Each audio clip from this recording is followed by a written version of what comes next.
모든 살아있는 생명은 사랑을 먹고 삽니다. 아멘. 식물도 사랑받는 것과 미움받는 것에 분명한 성장의 차이가 나타난다고 합니다. 2003년에 영국의 에딘버러 공원에 12그루의 새로운 나무를 심었는데 그 12그루의 나무에 각각 예수님의 12제자 이름을 붙였다고 합니다. 그래서 많은 사람들이 그 공원을 찾아서 이 12그루의 나무를 보면서 그 나무들을 사랑해 줬어요. 근데 다른 나무들은 다 사랑을 받았는데 그 중에 유독 사람들의 사랑을 받지 못한 나무가 있었는데 그 나무의 이름은 바로 가론유다라는 것입니다. 그래서 어른들이 그 가론유다라고 이름 붙여진 나무를 보며 인상을 찡그리고 심지어 아이들은 그 앞에서 욕을 하고 그 나무 그늘에서 쉬기를 거부하는 그런 일이 있었어요. 근데 정말 놀라운 것은 얼마 안 가서 참 이 다른 나무들은 정말 싱싱하게 잘 자라주었는데 이 가론유다라고 이름 붙여진 나무는 금방 말라 죽고 말았다는 것입니다. 참 얼마나 놀라운 일입니까? 식물이 그럴진데 하물며 사람의 모습은 어떻겠습니까? 마이애미 대학병원에 이 달수를 채우지 못하고 일찍 태어난 아기들을 위한 조산실이 2군데 있었습니다. 근데 이 2군데 조산실 가운데서 유독 한 군데 조산실의 아이들만이 회복과 퇴원이 빨랐다는 거예요. 그래서 왜 그랬는가 살펴보니까 그 이유인즉슨 그곳에서 근무하는 간호사 중에 한 사람이 유독 한 조산실에 있는 아이들을 그렇게 이뻐했다는 것입니다. 그러니까 여러분, 이 사랑이 정말 신비의 묘약입니다. 오늘 본문에서 우리는 노래 중에 노래 이 아가서의 말씀을 통해서 이 남녀 간의 뜨거운 사랑을 배우게 됩니다. 이 사랑의 노래가 성경으로 남겨진 것은 바로 이 남녀 간의 뜨거운 사랑을 통해서 바로 하나님과 하나님의 백성인 우리와의 관계를 보여주고자 하는 것입니다. 이 아가서는 유대인의 그 6월절 축제 기간에 오랫동안 불려졌다고 합니다. 여러분 6월절이 뭡니까? 6월절이 뭐예요? 6월절은 마치 이 감옥에서 죽을 날만 기다리는 춘향이에게 이도령이 암행어사가 되어서 어사 출두하는 날과도 같습니다. 악마의 성에 갇혀서 괴로움을 당하는 공주를 백마탄 왕자가 달려와서 구출해주는 날과도 같습니다.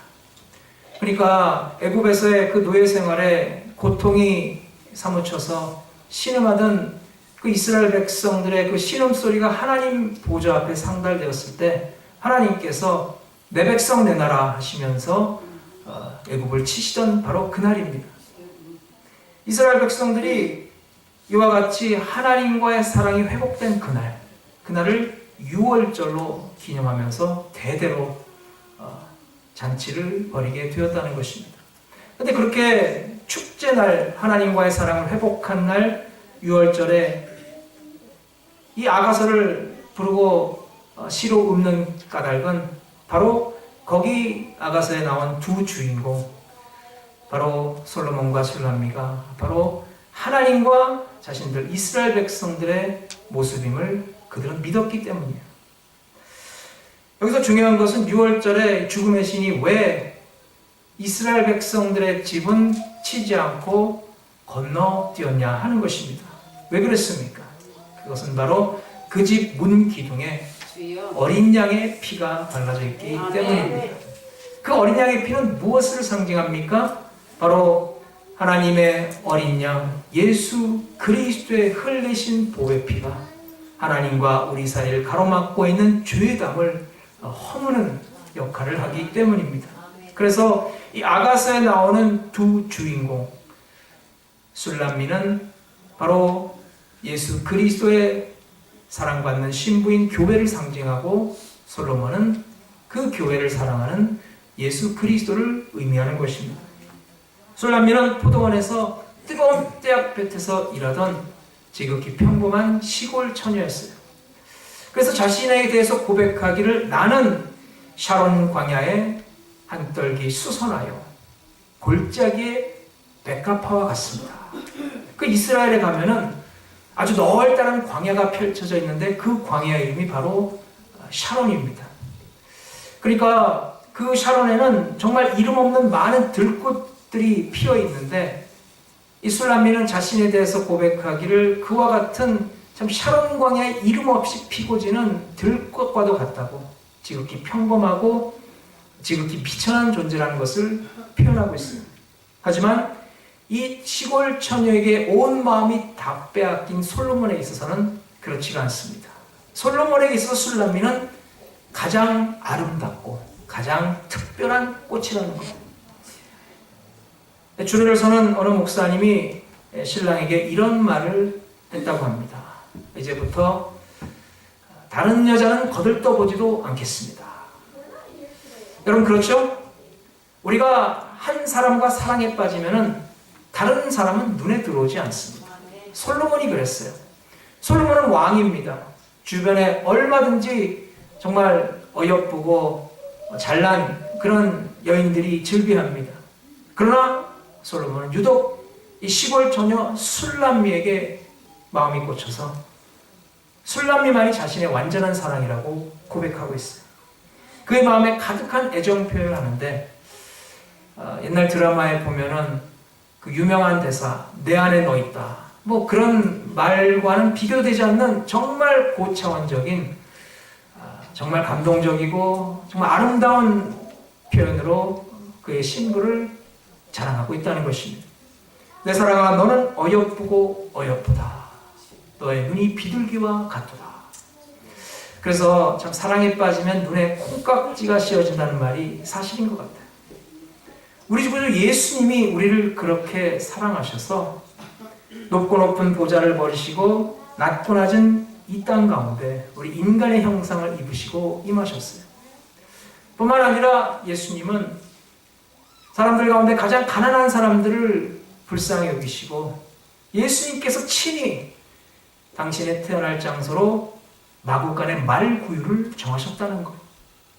그래서 이 세상 많은 사람들 가운데 나는 정말 미천한 존재입니다. 나는 샤론 광야에 이름 없이 피고 지는 들꽃과도 같은 보잘것없는 존재입니다. 라고 자신에 대해서 낮추더라도 주님은 이렇게 말씀하십니다. 그러나 나에게 있어서 너는 골짜기의 가시밭 가운데 가장 돋보이는 아름다운 백합화와 같구나. 네가 너에 대해서 어떤 생각을 한다 할지라도 나는 너를 위해 내 목숨을 내어주기까지 너를 사랑했단다. 여러분 이 세상에 수많은 사람들이 살고 있어도 주님은 항상 그 눈길이 당신의 백성을 향해 있다는 것입니다. 아멘. 바로 예수님 안에 있는 하나님의 자녀 가운데 예수님의 눈길이 있고 예수님의 은총이 임하고 있다는 것입니다. 그래서 우리가 그 예수님의 사랑 안에 거할 때 예수님의 그 눈길을 받으면서 예수님과 동행할 때 우리가 예수님 안에서 이 사랑을 위해서 해야 할 일이 있습니다. 여러분 사랑에는 의무가 있습니다. 부부가 사랑한다면 서로를 위해서 지켜야 할 의무가 있습니다. 마찬가지로 우리가 하나님과의 영적인 사랑을 이루기 위해서는 우리가 해야 할 의무가 있습니다. 우리가 이 하나님과의 사랑을 위해서 해야 할 일 세 가지 오늘 우리가 함께 살펴보며 풍성한 은혜 나누시기 바랍니다. 아멘. 첫째 우리는 주님 만나기를 사모해야 합니다. 아멘. 3절에 보면 남자들 중에 나의 사랑하는 자는 숲풀 가운데 사과나무 같구나. 내가 그 그늘에 앉아서 심히 기뻐하였고 그 열매는 내 입에 달았도다. 아멘. 시골 처녀 술람미는 사과나무와 같은 연인의 그늘 아래서 쉰다 그랬어요. 그러니까 뜨거운 뙤약볕에 정말 그 더운 데서 포도원 지기 일을 하다가 힘들면은 그 연인의 그늘 사과나무 아래 오면은 그렇게 살 것 같다는 것입니다. 엔돌핀이 막 돌아서 생기가 넘쳐나게 된다는 거예요.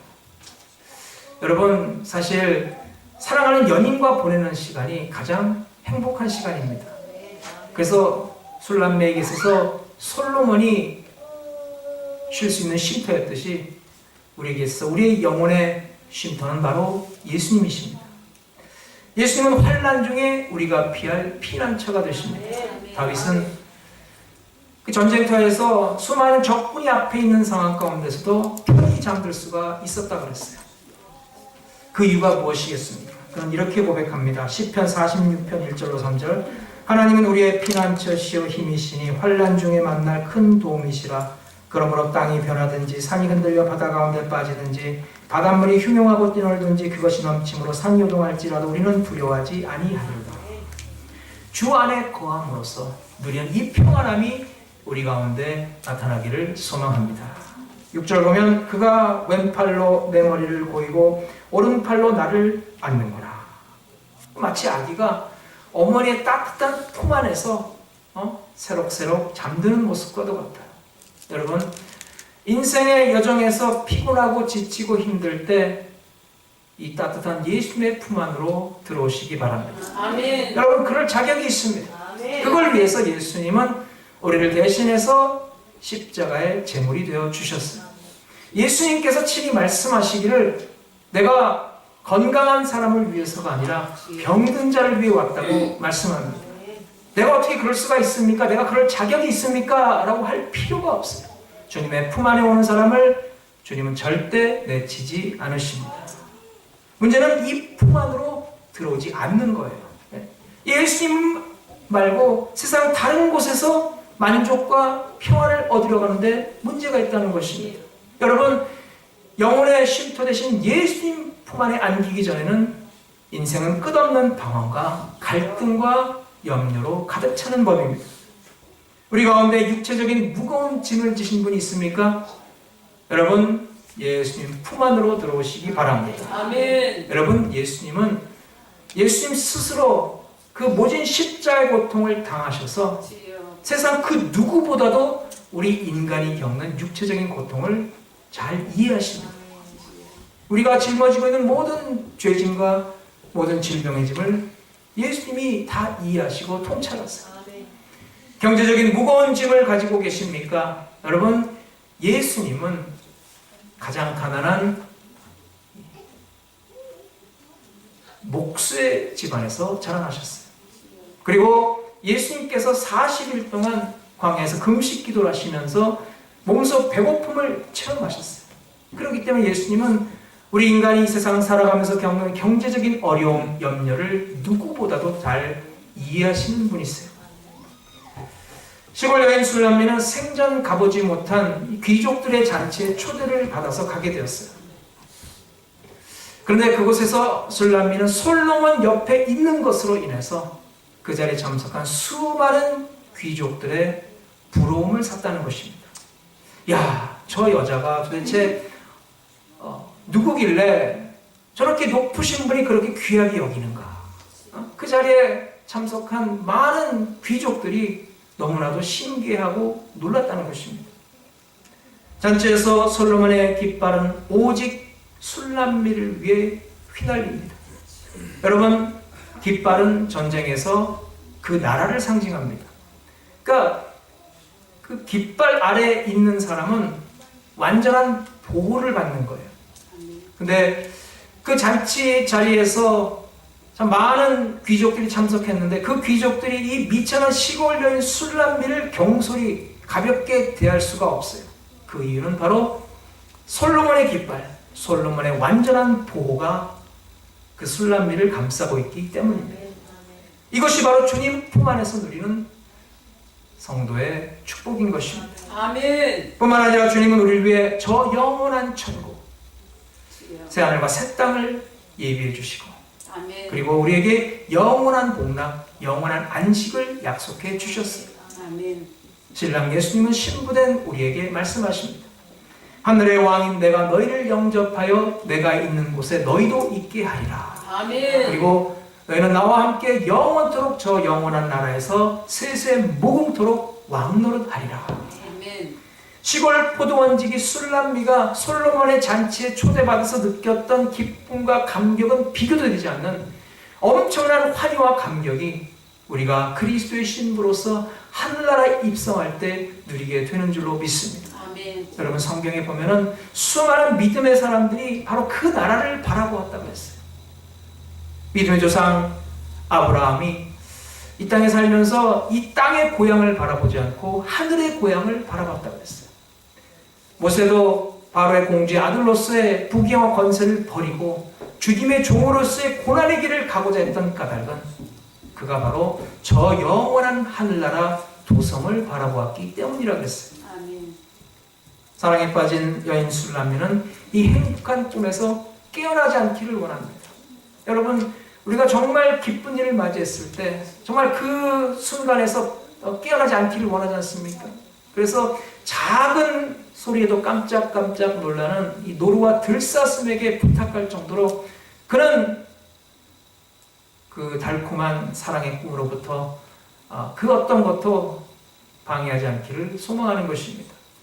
조그마한 공기의 파동조차도, 부스럭거린 작은 소리도 자신의 그 달콤한 꿈을 방해하지 않기를 바라는 것. 얼마나 아름다운 신부의 모습입니까? 여러분, 이 시대 주님의 신부된 우리 모두는 이와 같이 단정한 모습으로 우리 신랑 예수님을 기다리고 있습니까? 우리가 진정으로 우리 신랑 예수님을 사모하고 있습니까? 아니면 주님과 나와 별 관계없다는 그런 안일한 자세로 살아가고 있지는 않습니까? 신앙생활 하면서 타성에 젖어서 첫사랑의 감격을 잃어버리진 않았습니까? 그 첫사랑의 감격을 회복해야 합니다. 아멘.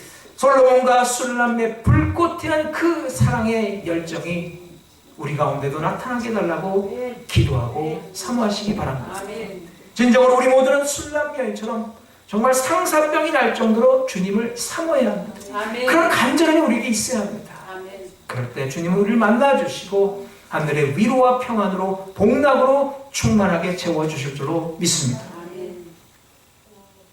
둘째로 우리는 주님의 음성을 들어야 합니다. 8절 보면 나의 사랑하는 자의 목소리로구나. 보라, 그가 산에서 달리고 작은 산을 빨리 넘어오는구나. 그 주님의 사랑은, 주님과의 사랑은 그분의 음성을 듣는 것에서부터 시작합니다. 사랑에 빠진 술람미는 그의 사랑하는 신랑 솔로몬의 소리를 들었어요.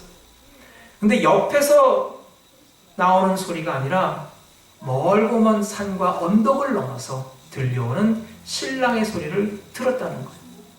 얼마나 참 신랑 만나기를 고대했으면 그 먼 거리에서 들려오는 신랑의 소리를 들을 수가 있겠습니까? 여러분의 삶이 바쁘십니까? 이 세상 살면서 여러분 마음속에 세상적인 생각으로 가득 차 있습니까? 여러분 귀에 세상의 소리로, 인간의 소리로 가득 차 있습니까? 여러분, 우리는 무엇보다도 조용히 앉아서 주님의 세미한 음성을 듣는 시간을 가져야 합니다. 아멘. 여러분, 우리가 세상에서 들려오는 잡소리, 또 주변에 있는 인간의 헛된 소리에 귀를 기울이고 응답할 것이 아니라 전능하신 주님의 음성을 듣고 응답하는 성도가 되어야 합니다. 아멘. 여러분, 주님의 음성을 듣고 행하는 성도에게 하늘의 은혜를 부어주십니다. 아멘. 제가 그 전에 한국 선교대에 갔을 때 일입니다. 선교사 가족이 몇이서 함께 식당에 가서 식사를 하고 있었어요. 근데 한참 맛있게 밥을 먹고 있는데 한 젊은 사모님이 그 자리에서 일어나서 나가는 거예요. 그리고 나서 얼마 있다가 다시 돌아왔는데 왜 나갔었냐면은 그 사모님의 아이가 밖에서 울었기 때문이에요. 근데 신기한 건 밥을 먹던 우리는 듣지 못했거든요. 근데 아기 엄마는 이 아이의 우는 소리를 분명히 들었다는 것입니다. 신기하지 않습니까?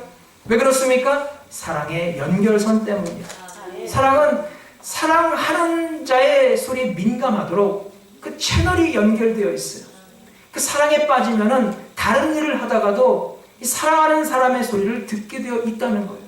밥을 먹다가도, 사람들과 대화를 나누다가도, 잠을 자다가도 사랑하는 사람의 소리는 절대 놓치지 않습니다.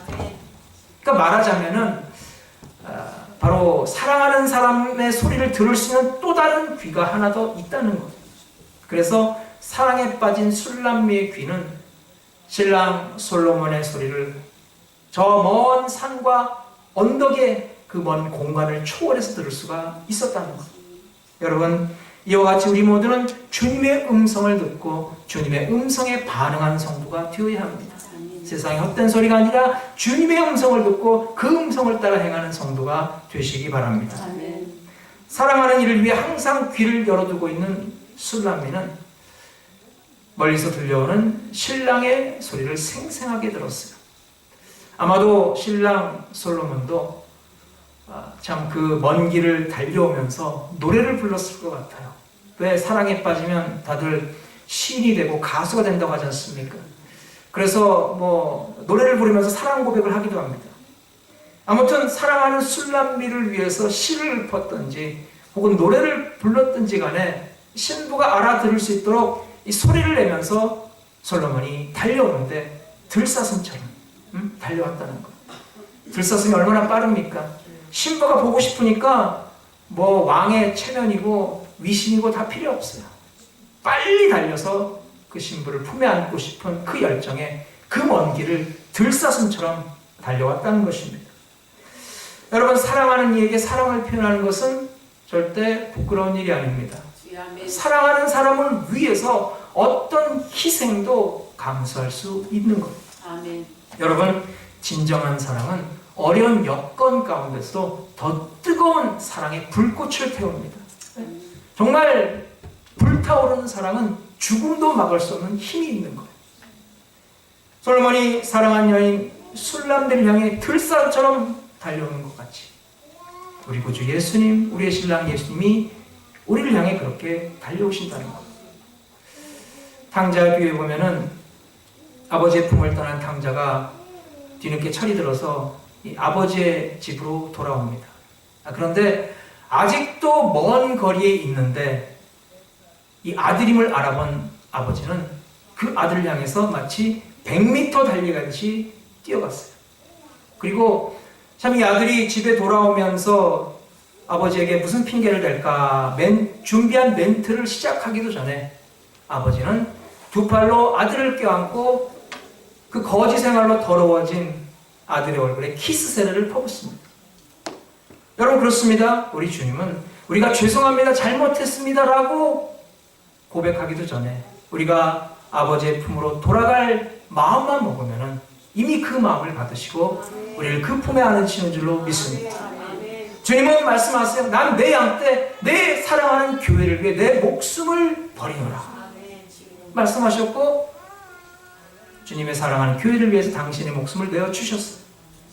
우리가 사랑받을 만한 자격이 있어서가 아니라 주님께서 우리를 위해, 우리가 죄인 되었을 때 우리를 위해 대신 죽으심으로 말미암아 주님이 우리를 향한 그 사랑이 진짜임을 증명해 보이셨다는 것입니다. 그리고 주님은 말씀하세요. 나의 사랑, 나의 어여쁜 자야, 일어나 함께 가자. 10절과 13절에 똑같은 구절을 반복해요. 이 두 마디는 시골 처녀 술람미의 힘들고 어려웠던 이 겨울을 벗어나는 출발 신호와도 같습니다. 11절로 12절 보겠습니다. 겨울도 지나고 비도 그쳤고 지면에는 꽃이 피고 새가 노래할 때가 이르렀는데 비둘기의 소리가 우리 땅에 들리는구나. 여기서 사용된 겨울을 뜻하는 히브리 단어 마타르는 원래 가리워졌다는 뜻입니다. 근데 여러분, 이 팔레스타인의 겨울은 비가 많이 내리는 우기라서 이 겨울에는 하늘이 비와 먹구름으로 가리워져 있어요. 그러니까 상징적으로 볼 때 술람미 여인의 힘들었던 포도원 생활이 그에 있어서 겨울과도 같습니다. 술람미가 마치 낭떠러지 은밀한 바위 굴 속에 숨어서 움츠려서 떨고 있는 그런 삶을 살아왔을 수가 있어요. 그러나 이제는 더 이상 그럴 필요가 없습니다. 왜냐하면은 꽃피는 봄과 함께 그의 사랑이 찾아왔기 때문이에요. 더 이상 겨울빛으로 가리워진 암울하고 침체된 그런 자신의 모습에 주눅이 들 필요가 없습니다. 왜냐하면 사랑하는 연인과 함께 시작하는 이 새로운 봄은 꽃이 피고 아름다운 새들이 지저귀고 풍성한 열매를 맺는 사랑의 계절이기 때문입니다. 여러분, 이런 말이 있다고 합니다. 30대는 결혼해서 삼삼하게 살고 40대부터는 사생결단하며 살고 50대는 오기로 살고 60대는 육박전하는 심정으로 살고 70대는 아예 기록이 없다고 합니다. 여러분 혹시 나의 삶이 정말 사생결단하는 그런 자세로 매일 살고 있지는 않습니까? 육박전하는 그런 각오로 살고 있지는 않습니까? 여러분 우리의 삶이 마치 그 팔레스타인의 겨울처럼 잔뜩 가리워지고 찌푸려져서 정말 희망의 빛이 보이지 않고 삶의 즐거움이 없는 그런 삶은 아닙니까? 여러분 주님 안에서 길을 찾으시기 바랍니다. 아멘. 주님의 사랑 안에서 참된 소망이 있습니다. 아멘. 우리의 나이가 30대든 80대든 간에 연령층에 관계없이 성도가 살아가는 힘은 바로 우리 주님으로부터 나오는 사랑의 힘입니다. 아멘. 할렐루야. 아멘. 여러분 그 사랑 안에서만이 우리가 인생의 겨울 외투를 벗어던지고 새로운 봄꽃을 피우고 새들처럼 노래하고 풍성한 열매를 맺는 인생으로 나아갈 수가 있는 겁니다. 아멘. 여러분 오늘 이 순간 우리를 부르시는 주님의 음성을 생생하게 들으시길 바랍니다. 아멘. 그리고 우리에게 들려진 그대로 그 주님의 사랑을 깨닫고 그 주님의 사랑에 힘입어서 인생의 길을 승리하며 나가는 귀한 삶이 되시기 바랍니다. 아멘. 우리 삶이 주님의 은혜로 충만해지길 바랍니다. 아멘. 주님이 마련하신 봄의 계절, 이 사랑의 초대, 자기 스스로 인생의 겨울을 고집하고 그 사랑의 초대를 거부하는 어리석은 자가 돼서는 안 되는 것입니다. 여러분, 주님께서 지금도 우리에게 말씀하십니다. 나의 사랑, 나의 어여쁜 자야. 아멘. 일어나서 함께 가자. 아멘. 여러분, 이 주님의 사랑에 응답해서 영원토록 주님과 동행하는 성도가 되시기 바랍니다. 아멘. 셋째로 사랑을 방해하는 여우를 잡아야 합니다. 주여. 여러분 우리들의 사랑에는 반드시 그 사랑을 방해하는 회방꾼이 있습니다. 주여. 이 회방꾼을 잘 물리쳐야 합니다. 주여. 그런데 회방꾼을 물리치는데 원칙이 있어요. 제가 어린 시절에 감동 깊게 들었던 이야기가 하나 있습니다. 이 네덜란드의 한 작은 마을에 한 소년의 그 영웅적이고 희생적인 아름다운 행동을 설명한 이야기입니다. 네덜란드는 우리가 알듯이 국토의 많은 땅이 바다의 해수면보다 더 낮습니다. 그래서 바다에 뚝을 잔뜩 쌓아가지고 바닷물이 육지로 넘어오지 못하게 그렇게 공사를 해놨어요. 그래서 오늘 이야기의 주인공인 피터는 바로 그 뚝이 있는 바로 앞에 마을에 살고 있었어요. 하루는 이제 저녁 무렵에 피터가 일을 마치고 집으로 돌아오는 길이었어요. 그런데 무심코 제방뚝을 봤는데 그 제방뚝에 틈이 생겨서 거기에서 물이 스며들어오고 있는 거예요. 조금 있으니까 그 틈이 점점 더 벌어져서 이제 손가락이 들어갈 정도의 구멍이 되었어요. 정말 큰일 나는 거예요. 결국 이 상태로 계속되다가는 구멍이 점점 더 커질 것이고 그렇게 되면 뚝이 무너질 거예요. 결국 그 물이 전부 마을로 들어가서 마을은 물바다가 될 것이고 그렇게 되면 수많은 사람들이 목숨을 잃을 거예요. 피터는 정말 큰일 났다는 생각에서 소리를 질렀어요. 사람을 불렀어요. 그런데 주변에 아무 사람도 없어서 누구도 응답을 하지 않았다는 것. 더 큰 목소리로 사람을 불렀지만은 그러나 결과는 마찬가지였어요. 그 사이 구멍은 더 커졌어요. 피터는 정말 안 되겠다. 너무나 큰 염려를 하면서 마침내 결단을 내렸어요. 그 물이 새어 들어오는 구멍에다 자기의 팔뚝을 집어넣은 거예요. 그러니까 그 구멍에 있는 그 팔뚝이 그 차가운 그 바닷물에 세례를 받아가지고 감각이 무뎌지는 거예요. 저리 오는 거예요. 그래도 그 팔뚝을 뺄 수가 없어요. 어느새 밤이 되었어요. 어둑어둑해졌는데 주변에 사람은 나타나지 않고 피터는 그 구멍에 팔뚝을 넣은 채로 기진맥진에 쓰러져서 그 밤을 지샜어요. 그래도 끝까지 그 팔뚝을 뺄 수가 없었다는 거예요. 마침내 아침이 되었을 때 그 마을의 한 농부가 밭으로 가다가 그 처참한 광경을 보았어요. 그래서 그 농부가 얼른 마을 사람들을 불러서 피터를 구조했고 그리고 그 구멍을 제때 잘 막아서 그 마을이 무사하게 되었다는 이야기입니다. 그러니까 지금도 그 네덜란드 그 마을의 어귀에 가면은 그 소년 피터의 동상이 세워져 있어요. 거기 기념비에 보면 이렇게 적혀 있습니다. 자기의 팔을 희생해서 마을을 구한 소년 영웅 피터. 얼마나 아름답습니까? 근데 이제 한국 관광객이 그 밑에다가 이렇게 낙서를 썼어요. 피터야, 네 팔뚝 참 굵다. 여러분, 문제가 작을 때는 문제를 쉽게 해결할 수 있습니다. 그러나 문제가 커지면 그만큼 해결하기가 어려운 법입니다. 신앙생활도 마찬가지로 초기에 해결해야 합니다. 처음엔 어쩌다 한번 주일 예배 빠지면은 왠지 마음이 찝찝해집니다. 왠지 뭐 불행한 일이 생길 것 같은 그런 생각이 들기도 해요. 근데 실제로 보면 주일 예배 빠져도 아무 일도 안 생겨요. 하는 일도 더 잘 되고 사업도 더 잘 되고 몸도 하나도 안 아파요. 그래서 한번 더 빠져봤어요. 근데도 아무 일도 안 생기고 멀쩡한 거예요. 그렇게 되다 보면은 결국은 주일날 교회 오는 날보다 안 오는 날이 더 많아져요. 그렇게 되면 이제 점점 교회로부터 멀어지게 된대요. 목사님한테 전화가 오고 성도들에게 막 난리가 나고 성화가 있습니다. 그러면은 오랜만에 한번 교회를 와보면은 왠지 분위기가 어색해요. 내가 있어야 할 자리가 아닌 것 같고 헌금 내는 것은 괜히 내기 싫은 세금 내는 것 같고 만약 그런 생각이 든다면은 신앙생활에 위기가 찾아온 것입니다. 빨리 돌이켜야 합니다. 15절 말씀도 이것을 교훈하고 있어요. 우리를 위하여 여우 곧 포도원을 하는 작은 여우를 잡으라. 우리의 포도원에 꽃이 피었습니다. 포도원에 있는 포도나무에 꽃이 피었어요. 그런데 작은 여우가 와서 포도원을 헐고 이 포도나무에 꽃을 떨어뜨린다는 거예요. 그러면 포도나무가 망가져서 포도 열매를 맺을 수가 없어요. 그러니까 그때 여우를 잡아야 합니다. 그 팔레스타인의 광야는 예로부터 여우들이 많이 살았어요. 그 사사기 15장에 보면은 삼손이 여우를 잡는 장면이 나옵니다. 그래서 거기 보면 삼손이 자기 원수 블레셋 사람들에게 복수하기 위해서 이 여우 300마리를 잡아서 꼬리를 서로 묶었어요. 그리고 나서 그 꼬리에 횃불을 붙였어요. 그리고 이 불이 붙은 꼬리를 가진 그 여우들을 원수 블레셋 사람의 밭으로 몰았어요.